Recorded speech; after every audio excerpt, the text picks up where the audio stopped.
जैसे आप लोग सुबह पड़गान करते हो और पड़गान किसे करते हो?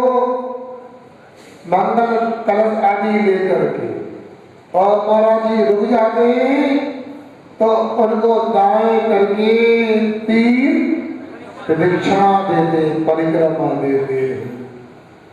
वैसे ही वे 500 शिकारी कुत्ते 3 परिक्रमा दे करके शांत हो गए और भक्ति की मुद्रा में बैठे हुए और मुनिराज अपनी साधना कर रहे। और ठीक भी है, किसी इस्लाम को मानने वाले विद्वान ने लिखा है, जन्नत उन लोगों को ही मिला करती है,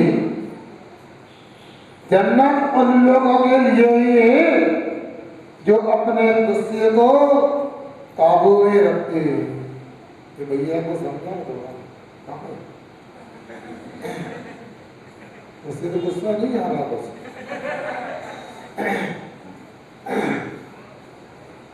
इसलिए अपने लिए भी हमेशा गुस्से को काबू में रखना चाहिए।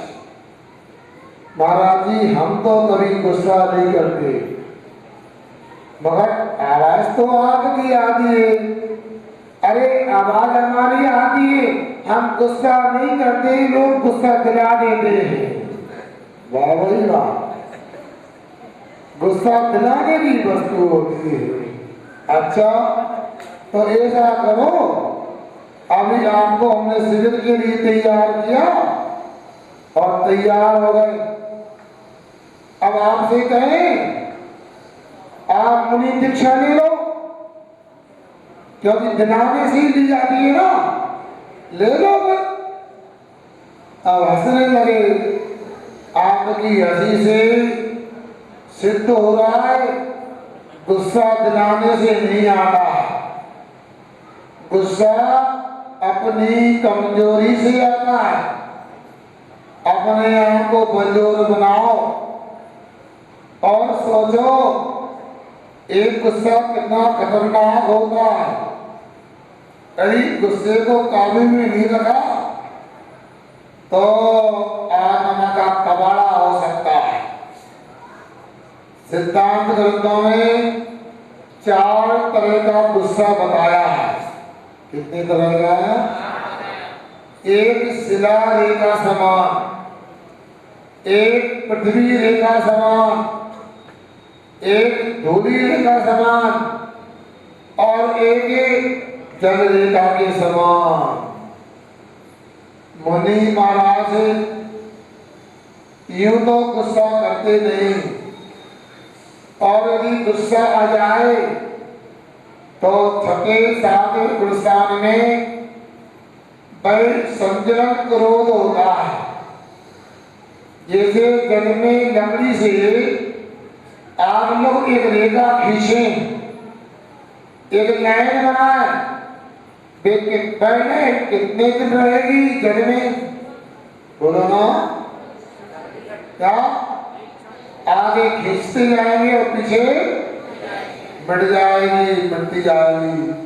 बेचारे मुनि राज का क्रोध होता है, उसका वासना काल 48 मिनट के अंदर अंदर मूड ही कहा है। दूसरा क्रोध बड़े धोली रेखा के समान का है। धोली में लकड़ी से लाइन खींचे, वह लाइन कब तक रहेगी? जब तक हवा नहीं चलेगी, और हवा चल जाएगी, जल वर्षा हो जाएगी, धोली की रेखा भी बढ़ जाएगी। ऐसा पंचम गुणस्थान पट्टी श्रावक, देश रूपी श्रावकों का क्रोध होता है, जो कभी 15 दिन का उल्लंघन नहीं करता है।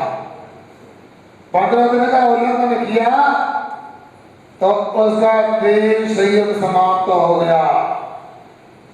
तीसरा, भाई पृथ्वी रेखा की तरह क्रोध होता है। भाई क्रोध संतुलन नहीं, प्रत्याकरण नहीं, भाई क्रोध तो अप्रत्याकरण मरण होता है। भाई पृथ्वी रेखा की तरह क्यों बताया? किसान खेत में हल चलाता है, हल के चलाने से खेत की मिट्टी में जमीन में गहरी गहरी नाली जैसी लाइन बन जाती है। अब बल करता जब तक पानी नहीं गिरता, और पानी गिरते ही बड़ी बड़ी लाइन खेत की भी बढ़ जाया करती है। उसी प्रकार जो अमृत सम्मिलित जीव होता है, उसका क्रोध 6 महीने तक रह सकता है। 6 महीने से यह क्रोध रहा, 6 महीने से बैर रहा, तो उसका सम्यक दर्शन नष्ट हो जाएगा, अनंतानुबंधी क्रोध हो जाएगा। और अनंतानुबंधी क्रोध वैशिला रेखा के समान का। वैशिला रेखा कैसी होती है? तंकोत्कीर्ण, तंकोत्कीर्ण जानते हैं राजू भाई?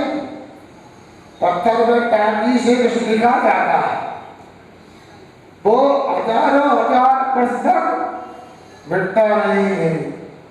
उसी प्रकार मिथ्या दृष्टि का अनंतानुबंधी क्रोध होता है। यहाँ हम लोग पर्युषण पर्व मना रहे।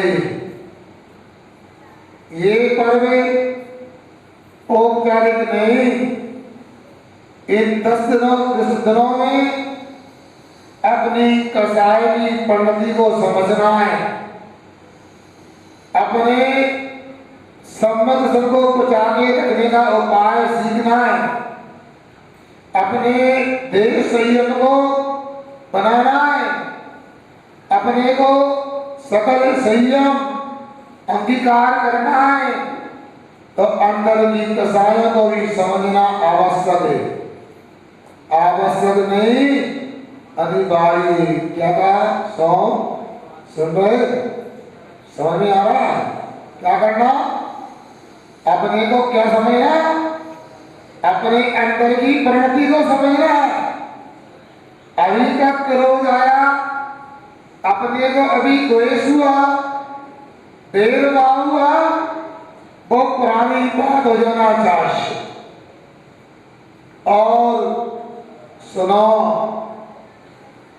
उस राजा ने, दुष्ट राजा ने भयंकर क्रोध करके 500 शिकारी कुत्तों को छोड़ दिया। और मुनि महाराज ने अपने आत्मा में डूब करके अपने आत्मा के क्षमापण को उन्होंने उपलब्ध कर लिया, और कुत्ते शांत हो गए, और क्रोध पर क्षमा की जीत हो गई। अपने को भी जीतना है। और सुनिएगा, ताली बजाने वाला, आप लोगों से पूछना चाहता हूं, जैसे मंच तो नहीं है, फिर भी आपके उपयोग को और केंद्रित करना चाहता हूं। दुनिया में ये बता, राम के ज्यादा मंदिर हैं अथवा हनुमान जी के ज्यादा मंदिर हैं? हनुमान जी के। सही उत्तर दिया। उसी प्रकार जैन समाज में 23 तीर्थंकरों के ज्यादा मंदिर है, अब पारसनाथ भगवान के ज्यादा मंदिर है। बताओ क्या? अरे सही उत्तर देना है। बताओ, ऐसा लग रहा है ये तो शिविर में आने लायक नहीं, शिविर लगाने लायक है। अगली बार बालाघाट में हम ना रहे, मान लो, पक्का नहीं कर रहा, देना पड़ा तो, और ना रहे तो आप लोग अपना शिविर लगाने में समर्थ हो जाओगे। मतलब हमें नहीं रोकना चाहते नहीं महाराज। ताली इसलिए नहीं बजा रहे, आप नहीं रखोगे, ताली इसलिए बजा रहे आपने हमको इस योग को माना। आप सुनो, यदि मान लो सब जगह पारसनाथ भगवान के मंदिर हैं, तो हमारे बालाघाट में भी सुन रहे शिवरात्रि लोगों कहाँ से आए, भूल जाना, कपड़े जमा हो गए आप लोगों के, नहीं हुए, बैग जमा हो गया है, अभी हो जाएगा, अभी बाद में आए, मोबाइल तो जमा हो गया होगा, समझ के रहना भैया। हमने कुछ बोल दिया था, मुख से निकल गया था, बालाघाट के लोगों से जो शिविर में नहीं बैठ रहे, शिवरात्रियों का मोबाइल पकड़ो, पुरस्कार पाओ। अब आप लोग ध्यान रखना, कहीं हमें पुरस्कार ना देना पड़े, हमारा कहाँ से देने वाला आप पे पिछिए, और कमेटी वाला कमेंट डालेगा, और कहीं तो मोबाइल दे दिया तो हम क्या देंगे तुमको। सुनो, यहाँ बालाघाट में भले ही पारसनाथ भगवान का मंदिर नहीं, मगर यहाँ के पारसनाथ तो ऐसे ही ऊपर वालों का भी ध्यान रखते हैं, नीचे वालों का भी ध्यान रखते हैं, बीच में पारसनाथ है।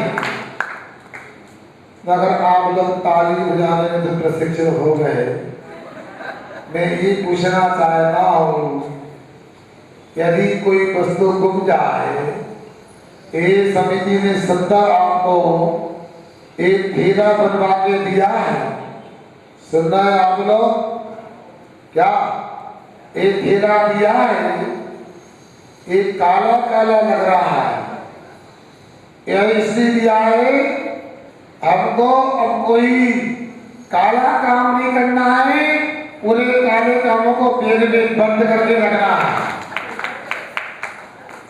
मगर पेट गुम जाए, पेट गुम जाए और पता लग जाए हमारा पेट इसने लिया है, मांगोगे कि नहीं मांगोगे बताओ, बोलो। ये छोटे बच्चे दिखते नहीं, आगे बढ़ा करो। देखो बालाघाट में बूढ़ों को तो समय भले ही सबको नहीं मिला, मगर तारीफ करेंगे मिडिल स्कूल के बच्चे भी शिविर में आए बता, क्योंकि छोटों का सलाह सुना बड़ी बात होती है। सुनो, मैंने बच्चों से हमने पूछा, हमें लगा कहीं गुस्सा वगैरह ना आ जाए, गर्मी ऊपर से और श्रम भी हो रहा है, भैया संकोच नहीं करना, शाम को कुछ देना हो तो बताओ, पूरी पराठा नमकीन मीठा कुछ देना हो तो। बोलते महाराज हमारा तो दूध से काजू किस्म से काम चल जाए, इसलिए बच्चों का ख्याल रखना सब लोग। हाँ सुनो, साथ में भोजन करने जाए शिवरात्रियों के सामने, पर बच्चों का ध्यान रखना, वो संकोच बस कुछ ना मांग पा ना ले पाए तो उनको समझा देना, मना नहीं करो। सुनना ठंडो भैया, छोटे बच्चों का ध्यान रखना। सुनो, अब आपकी कोई वस्तु गुम जाए तो मैं पूछ रहा हूँ, सुखू तो मांगोगे कि नहीं मांगोगे? आपका चश्मा मान लो संयम ले लिया, मान लो तो आपको पता लग गया कि मेरा चश्मा संयम ले लिया है, सुखू तो मांगोगे कि नहीं मांगोगे? हैं? जोर से बोलो ना मांगो तो नहीं चलेगा। जैसे अपनी वस्तु गुम जाती है हम अधिकार से मान दे इधर लाओ। सुनो, तुम दे रहे के लिखना सीधे नहीं, टेढ़े हो ले ले। उसी प्रकार सुनो, अपना समाज धर्म गुम जाए, सुन रहे शिवरात्रियों, अपना कहीं क्षमा धर्म गुम जाए तो आपको भी सीधे या टेढ़े जैसे वैसे अपने क्षमा को मांग लेना चाहिए। क्षमा लाओ भैया, क्षमा याचना करता हूं। क्षमा मांगने में विलंब नहीं करना चाहिए। हाँ महाराज, 10 दिन निकल जान दो, फिर हम क्षमा मांगे। भैया उदारी मन किया करो। सुनो, नीति में सिखाया सम्यक ऋण विरण और अग्नि का कण किसी को भी छोटा नहीं मानना चाहिए। यदि मान लो छोटी सी अग्नि का छोटी सा कण हो, पूरे नगर को भी जला सकता है। क्रोध के कारण दीपायन मुनि महाराज के बड़े शरीर से एक ऐसा तेजस पुतला निकला और पूरी द्वारका जल गई। सुन गए? घाव छोटा नहीं होता, छोटा घाव भी बड़ा बन सकता है। और इसी प्रकार ऋण जो होता है, थोड़ा भी कर्ज ले लो, पता नहीं कितना बुरा रूप ले ले, पूरा अपना जीवन भर का कमाया सामान वही दाव में लग जाए। इसलिए हम 10 दिन के बाद क्षमा मांगेंगे, गलत बात। या सुन रहे कि सो गए? क्षमा कब मांगेंगे? कब? आज नहीं, अभी। किससे? अपने मित्रों से नहीं, अपने घर के लोगों से नहीं, अपने सगे संबंधियों से नहीं। जिससे कोई फटाफटी हो गई, बुराई बेमनस्ता हो गई, उससे क्षमा मांगना चाहिए। और क्षमा को एक इंद्री से लेकर 5 इंद्री तक मांगी जाती है। इसलिए प्रतिक्रमण आदि किया जाता है। यहाँ पर बड़े मुनिराज क्षमा की मूर्ति हैं और वह राजा अपने क्रोध को और बढ़ाता जा रहा है। वह पापी दुष्ट राजा जंगल में गया और एक मरा हुआ अदा मार करके एक लंबा काला काला सर्प लेकर के आ गया है। और जैसे गले में आप लोग स्वागत में हार पहनाते हो, सम्मान करते हो, उस पापी राजा ने मुनिराज के गले में भाई सांप डाल दिया और डाल करके घर पर आ गया। अपने जीवन संगनी से बोलता है। किससे? जीवन संगनी आने, हाँ, जिससे विवाह किया है उससे सुनो, जिनको तू अपना गुरु मानते, जाके देख ले जंगल में क्या दशा हुई, वो तो भाग गया होगा। इसलिए तो नगर से आके जंगल में लेता है। ये भैया को क्षमा कर देना, भोगा वाले को बुरा नहीं मानना हम लोग।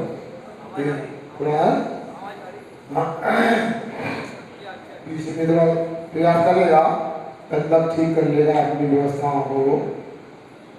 तो बंधुओं, वह कहता है बाप क्या होगा, क्या किया? अरे तेरे गुरु ने, सुनो इधर, तेरे गुरु ने मेरे 500 शिकारी कुत्ते छोड़े, उसने किसी मंत्र के माध्यम से खीरित कर दिया, सब मोहित कर लिया, मगर मैं भी कोई काम नहीं था। फिर मैंने एक मरा हुआ सर्प उसके गले में डालकर छोड़ दिया। ये सही सुना चेतना ने चिंतित हो गई कि उसका भयंकर पाप किया है,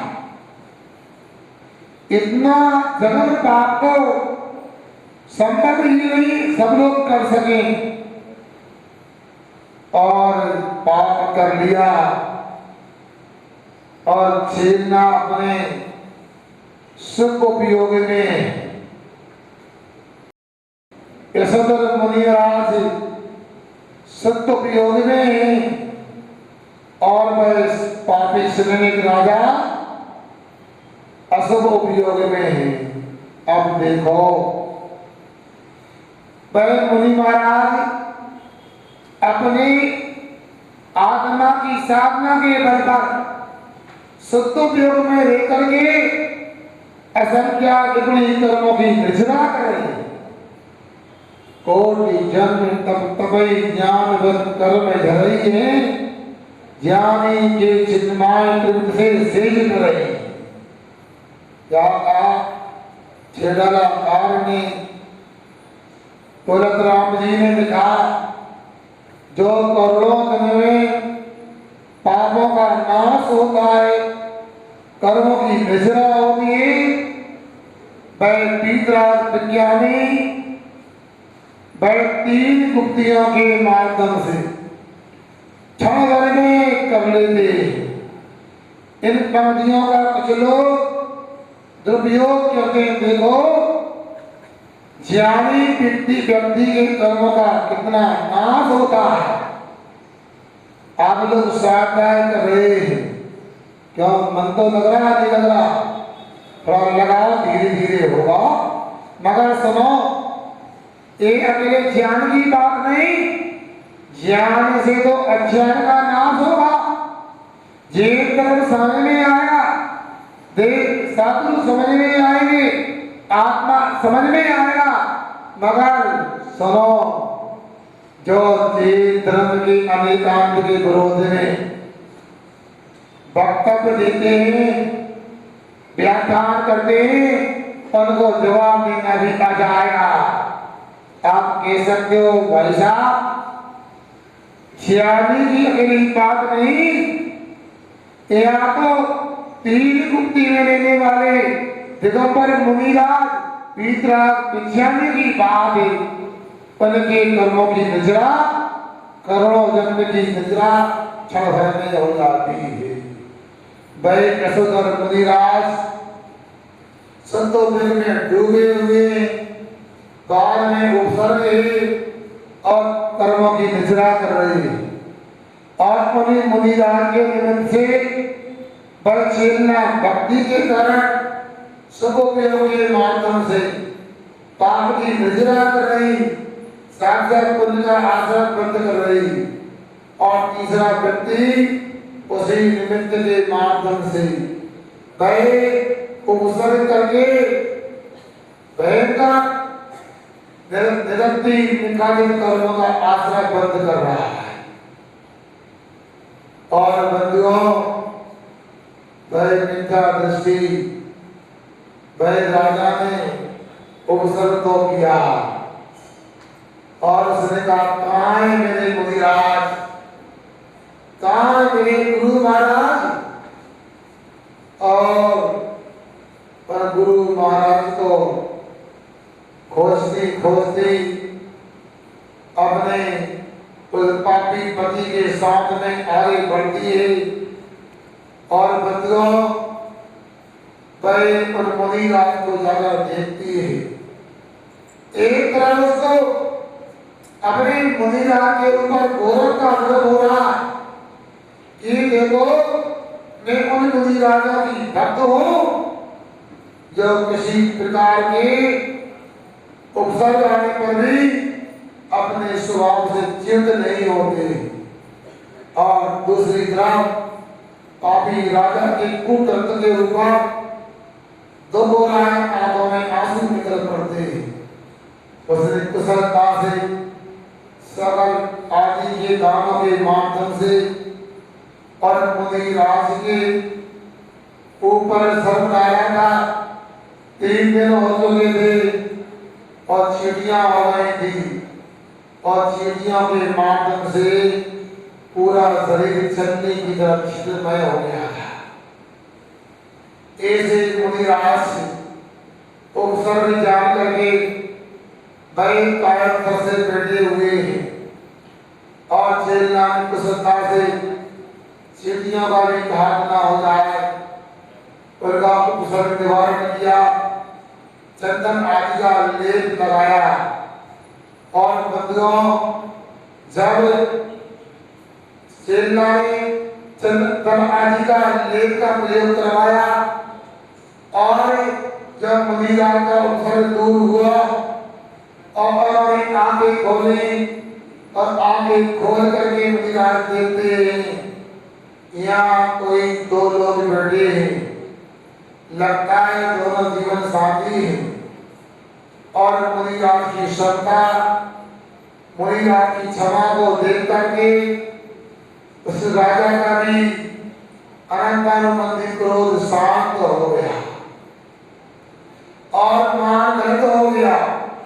माया करीबी की बात रह रही है, लोग तो ये नहीं और अनंतानुबंधी कसाय उसकी समाप्त होती है और मुनि महाराज के लिए दोनों नमस्कार करते हैं और मुनिराज दोनों को एक समान आशीर्वाद देते हैं और राजा को और लगता है अरे मैंने जानलेवा हमला किया और मेरी पत्नी ने उपसर्ग निवारण करवाया और दोनों को समान आशीर्वाद कटगट हो गया। अभी चीलना की आंखों में आंसू थे, अब राजा शरण के आंखों में आंसू आ गए। मैंने बहुत गलत किया, बहुत बड़ा पाप किया, मुझे क्षमा कीजिएगा, मैं क्षमा चाहता हूँ क्योंकि नीति में लिखा दृश्य वर्णम भूर्भम रूपस्य वर्णम कौन और दृश्य वर्णम ज्ञानम और ज्ञानस्य वर्णम क्षमा। यहाँ कहा गया है कि मनुष्यों का आभूषण वह रूप होता है, रूप का आभूषण ज्ञान होता है और ज्ञान का आभूषण क्या था? क्षमा हुआ करता है। ऐसे क्षमा को धारण किया और बंधुओं अनादिकाल का मिथ्या भी बदलने लगा और उसको सम्य दर्शन की प्राप्ति हो गई। इसको राजा शरण के सोचो कितना महान जीव धर्म मिला है। जान लेने वाले व्यक्ति को भी क्षमा दान दिया गया और बंधुओं पहले उपसर्ग किया और उपसर्ग करने से मुनि हत्या करने के भाव बनाने से 33 स्वर्ग की 7वीं पृथ्वी के नरक की 33 स्वर्ग की आयु का बंद कर दिया था और जैसे ही दर्शन हुआ उस आयु कर्म का परिवर्तन तो नहीं हो सकता क्योंकि आयु कर्म 8 कर्मों में ऐसा है इसका संक्रमण नहीं होता है किंतु अपकर्षण उत्कर्षण संभव हो सकता है और वह आयु संबंध के परिणामों से कम हो गई और वह मुनिराज से क्षमा मांगता है, अब मुनिराज तो पहले ही क्षमा उसको कर चुके हैं। यह यशोधर मुनिराज का प्रसंग आप लोगों ने भी सुना होगा, सुना के नहीं सुना। कई मंदिरों में जितने भी आप लोगों ने देखे होंगे, और आज उत्तम क्षमा के दिन आपके बीच में हमने रखने का प्रयास किया है। आपको कैसा लग रहा है? बोलो तो क्या? अरे महाराज ऊपर से गर्मी लग रही है। अरे याद रखना शिवरात्रियों, आखिरी महाराज जी ने अपने मुख माटी में लिखा है, संघर्ष में जीवन का उपमान, संघर्ष में जीवन का उपमान हर्षमय होता है, हर्षमय होता है। आप लोगों की नजरा कई शिविरों से ज्यादा होगी, मगर ऐसा नहीं। ये बालाघाट है, सूरज अपना काम कर रहा है और कुछ समय में लगता है मेघ तो मान भी आपके शिविर में आएंगे जरूर लगता है। हाँ, क्योंकि उम्मीद जीवन का अंतिम सहारा है। गर हौसले बुलंद तो समंदर का भी किनारा। इसलिए आप अपने आप को कमजोर नहीं मानना।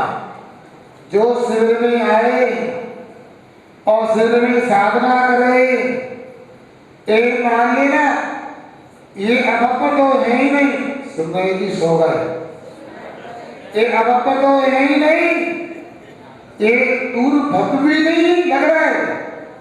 ऐसा लग रहा है जल्दी ही इन लोगों को सिद्धालय में भगवान के दर्शन होंगे। सुन रहे ना? इसलिए आप लोग कोई कार्यक्रम में विलंब हो जाए, क्रोध नहीं करना। और अब शाम का समय हो गया है, घड़ी चल रही है, 4:45 की ओर काटा जा रहा है, और आप लोग भी सोच रहे हैं आज का उत्तम क्षमा का दिन पूरा हुआ। आप कल अपन मार्ग को देखेंगे। सुनो, ऐसा करोगे तो काम चलने वाला नहीं। अरे वर्ष में 3 बार मरवा दे, 3 बार ना सही तो 1 बार भाद्रपद में एक दिन तो क्षमा को समझ लो। एक क्षमा कहाँ मिलेगी?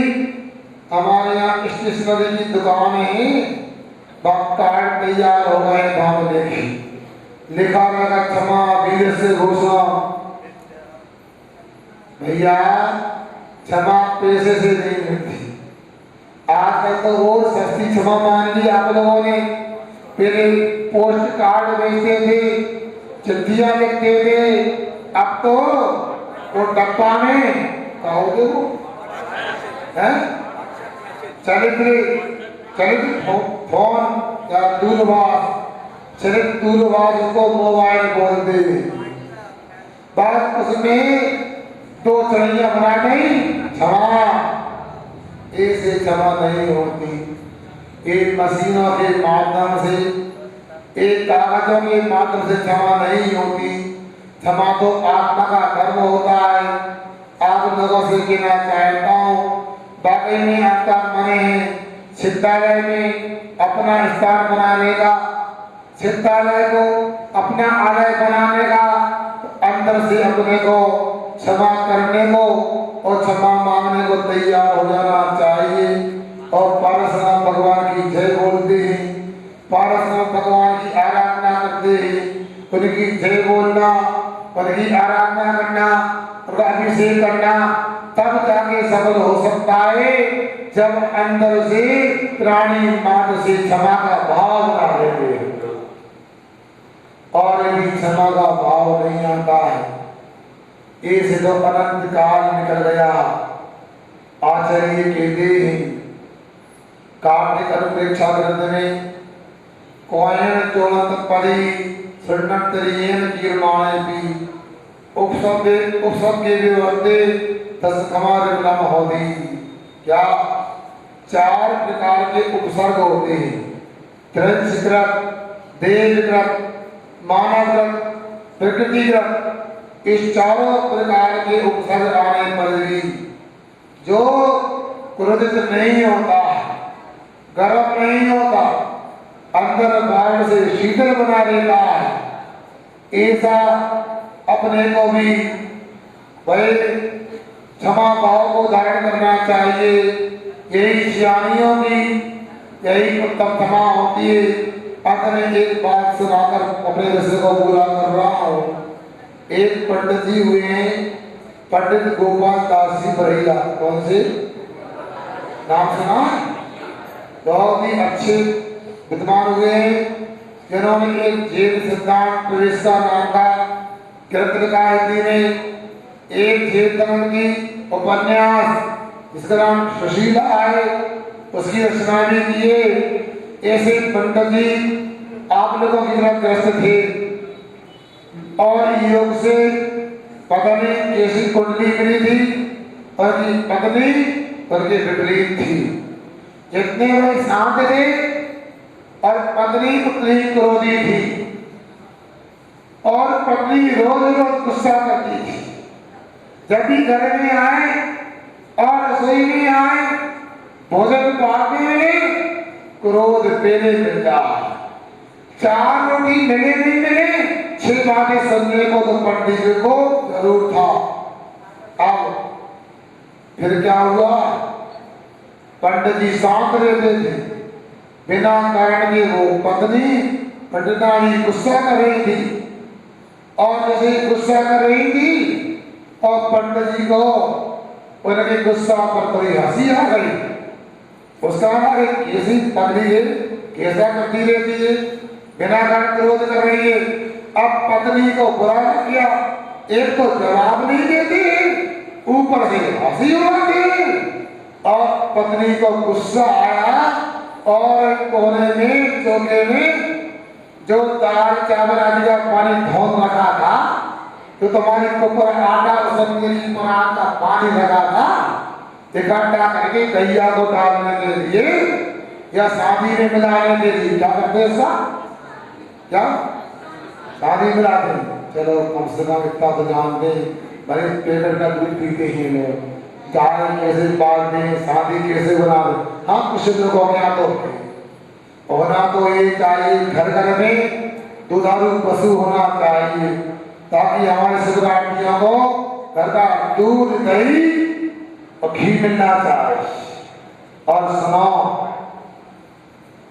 गर्मी ज्यादा पड़ रही है, ज्यादा चक्कर में नहीं पड़ना, पूछ लेना, दूर लगे तो यहाँ पर भी व्यवस्था कर दी गई है।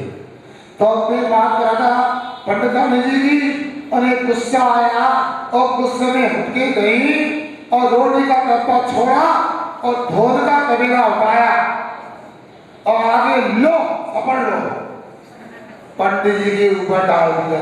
जाके भैया सुनो, बाकी रहे सुनो, क्या किया? दोनों उठा के पंडित जी के ऊपर डाल दिया और पंडित जी शांत होकर के अपना मुख वगैरह पहुंच करके अब भोजन परोसो। भोजन खा के विद्यालय का समय हो गया। भाई विद्यालय था और विद्यार्थियों ने, बच्चों ने देख लिया, बच्चे बड़े शैतान होंगे, छोड़ते क्या? आज आगे बच्चे भी उन्होंने करते कॉलेज में अपने टीचरों के साथ में, सुनो फिर क्या हुआ? ये सुनो, सुन रहे ना?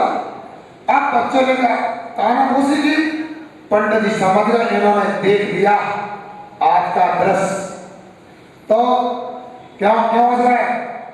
पंडित जी हम मुझसे पूछ रहे आज भाई क्या कर रही थी? अब पंडित जी समझ गए, छुपाओ तो समस्या, देख तो सब बात नहीं है। तो पंडित जी कहते सुनो, क्या बच्चे सुन रहे ना? हाँ सुन रहे। कुछ नहीं, रोज रोज बादल आते थे और गरजते थे, आज बादल आए भी और करके भी वो पुरुष भी है। और पंडित जी ने हंसकर के ऐसे विपरीत वातावरण को भी सहन करने की सामर्थ्य व्यक्त की है। आप लोग घर गृहस्थी में रहते हो, छोटी छोटी बातों में उलझ जाते हो, बड़ी घटनाएं हो जाती हैं, बड़ा दुख होता है। 4-5 दिन पहले कोई बात मेरे पास में आई, एक श्रीमान जी मेरे से बोले, इसको समझा महाराज क्या हो गया। ये आज मेरे से बोल रही थी मैं फांसी लगा लूंगी, मर जाऊंगी। कोई बात नहीं थी महाराज, आपके पास में आना था, कोई मुझे काम आ गया, मैं आने में थोड़ा देर की और देर होने से इतनी बड़ी बात कही। हमने डांट लगाई, ऐसा करते ही 6 दिन में जन्म ले करके, अरे महाराज की भक्ति भी हो, परोक्ष में नमोस्तु कर लेती। हमने कायस्थ करवाया, उसको प्रायश्चित दिया, कभी ऐसा भाव नहीं करना। 6 दिन में जन्म लिया, ऐसा क्रोध कभी नहीं करना, मरने के बाद हो जाए, मारने के बाद हो जाए। आपको तो हमेशा मरने वाले और मारने वाले को क्षमा का पाठ सिखाना चाहिए। मैं समझता हूँ आपका उत्तम क्षमा का एक प्रसंग आपके जीवन में बहुत ही शिक्षाप्रद होगा। आप चिंतन करें, आप लोग ऐसा न समझे एक दिन हमारे काटना है, एक दिन काटने के लिए नहीं, एक कर्म काटने के दिन आए। इसलिए आप लोगों से हमारा कहना है, पूरे उत्साह से आप लोग इस शिविर में पूरा लाभ लेना। आप पढ़ते हो तो थ्योरी और सामायिक आदि करके तो प्रैक्टिकल है, इसका ध्यान रखना। अब कोई भी शिवरात्रि यदि ऑफिस में आए, यदि वो जाएगा तो कमेटी वालों से बोलता हूँ ये सब खिलौना नहीं, वो मेरे पास पहले आए, कोई विशेष कारण होगा तो बात अलग है। हमारे पास शिवरात्रि पर्याप्त है और आप लोग निर्माण नहीं करना। अभी आप लोगों के पास समय है, आप लोगों को जो भी शाम का कुछ करना हो आप लोग करके यहाँ पर आए, प्रतिक्रमण होगा, इसके बाद में सामायिक का कार्यक्रम होगा, आचार्य भक्ति होगी, उसी में सब होगा। इसके बाद शंका समाधान जो सुबह प्रतिदिन होता था, आपकी शंकाएं आने लगी है हमारे पास में, कुछ शंका समाधान होगा। और कई नगर नगरांतर के और देश देश के लोग भी आपके इस कार्यक्रम को देखेंगे, देख रहे होंगे।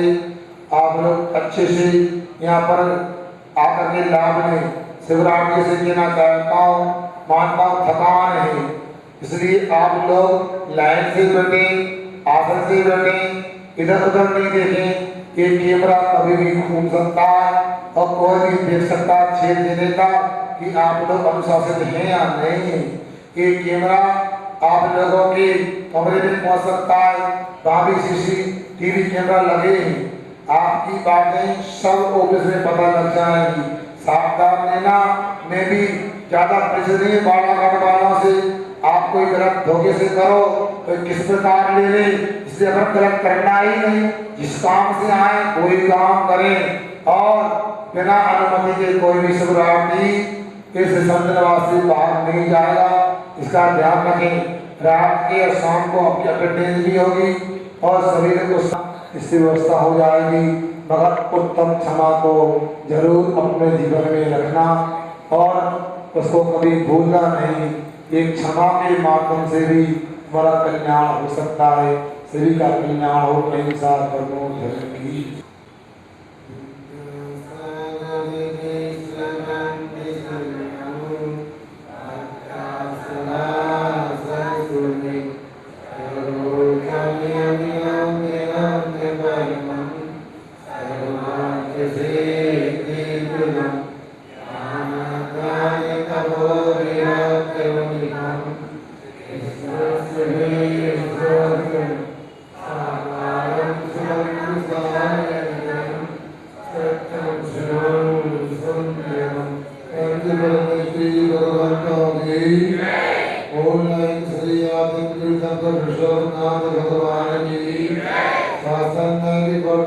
भगवान की जय श्री कुंद कुंदे महाराज की, उत्तम क्षमा धर्म की, आचार्य गुरु श्री विद्यासागर जी महाराज की।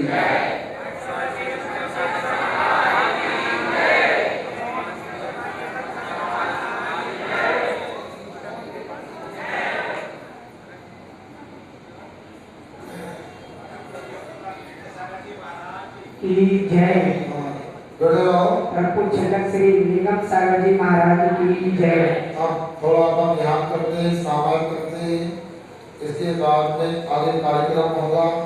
समय को देखते हुए काम करना है। आप लोग जानते हो अपने को लंबा सफर करना है। कहाँ जाना है? आगे कहाँ जाना है? वीर कहाँ जाना है? हाँ, मोक्ष जाना है। चलिए रुकेंगे, आलस करेंगे, मोक्ष जाने में देर हो जाएगी। चलिए कोई भी रुकना नहीं। अभी भी गाड़ी में चढ़ सको तो चढ़ जाना। ये गाड़ी कहाँ जा रही? बोला तो मोक्ष जा रही। कोई पूछे आप कहाँ जा रहे हो? आप यहाँ क्यों आए हो? यहाँ से मोक्ष जाने की गाड़ी मिल रही है बालाघाट से। बालाघाट जानते किसी को नहीं? क्यों बालाघाट वालों? हमने सुना बाला जो है ना, हनुमान जी का पर्यायवाची नाम है। बालाजी का घाट, जो हनुमान जी का घाट हो बालाघाट। इसलिए अपने को कहा गया मोक्ष, इसलिए अपन इस घाट पर आए। आगे बंद करके अपन अब यहाँ पर समय के अनुसार काम करते ही मात्र 15 मिनट के लिए अब सामायिक करेंगे, उसमें ध्यान करेंगे, जाप करेंगे, इसके बाद में आगे काम करेंगे। आज तो पहला दिन है, कल से आप लोगों के लिए समय से काम किया जाएगा और 5:30 बजे से गणेश जी आपको प्रतिक्रमण कराएंगे और 6 बजे भक्ति अपनी हो जाएगी। तो कार्यक्रम आगे विलंब नहीं होगा। हाँ, आसन लगा लो, अच्छे से बैठ जाओ, कमर सीधी करो और हम मात्र 15 मिनट के लिए सामायिक को स्वीकार करते हैं। जब तक सामायिक करेंगे, शरीर पर जो भी वस्त्र आदि उनको छोड़कर संपूर्ण शरीर का त्याग रहेगा और सामायिक को और अब एक उत्तम समाधान की जाप करते हैं। एक बार आप बोलेंगे, एक बार हम बोलेंगे। ओम ह्रीं श्री उत्तम समाधानाय नमः। ओम ह्रीं श्री उत्तम समाधानाय नमः। ओम ह्रीं श्री उत्तम समाधानाय नमः। ओम ह्रीं श्री उत्तम समाधानाय नमः। ओम ह्रीं श्री उत्तम समाधानाय नमः। ओम ह्रीं श्री उत्तम समाधानाय नमः। ओम ह्रीं श्री उत्तम समाधानाय नमः। ओम ह्रीं श्री उत्तम समाधानाय नमः।